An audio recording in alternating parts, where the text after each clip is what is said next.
Bangladesh coast guard দেশের উপকূলীয় ও নদী তীরবর্তী অঞ্চলের নিরাপত্তা, আইনশৃঙ্খলা রক্ষা, মাদক ও চোরাচালান প্রতিরোধে গুরুত্বপূর্ণ ভূমিকা পালন করে আসছে।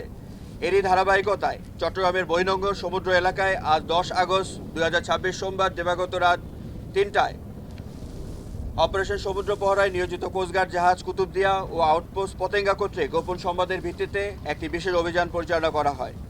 অভিযান চলাকালীন উক্ত এলাকায় সন্দেহজনক একটি বোটকে থামার সংকেত প্রদান করলে বোটটির সংকেত অমান্য করে দ্রুতগতিতে পালিয়ে যাওয়ার চেষ্টা করলে অভিযানিক দল ধাওয়া করে বোটটিকে আটক করতে সক্ষম হয়। পরবর্তীতে উক্ত বোটে তল্লাশি চালিয়ে 12,50,00,000 টাকা মূল্যের 2,50,000 পিস ইয়াবা ও পাচার কাজে ব্যবহৃত বোটসহ দুজন মাদক কারবারিকে আটক করা হয়। আটককৃতদের প্রাথমিক জিজ্ঞাসাবাদে জানা যায় একটি সংঘবদ্ধ মাদক চক্র মায়ানমারের বিভিন্ন এলাকা হতে ইয়াবার চালান সংগ্রহ করে চট্টগ্রামের পাচারের চেষ্টা করছিলেন। কোস্টগার্ডের দীর্ঘদিনের গোয়েন্দা নজরদারির মাধ্যমে মাদকের এই বৃহৎ চালানটি আটক করা সম্ভব হয়েছে।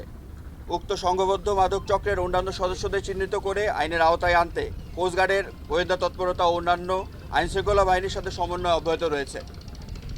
জব্দকৃত ইয়াবা, বোট ও আটককৃত মাদক কারবারিদের পরবর্তী আইনানুগ ব্যবস্থা গ্রহণের কার্যক্রম প্রক্রিয়াধীন রয়েছে। জব্দকৃত ভয়াবহ মাদকের বিস্তার রোধে কোস্টগার্ড ভবিষ্যতে এই ধরনের অভিযান অব্যাহত রাখবে। ধন্যবাদ।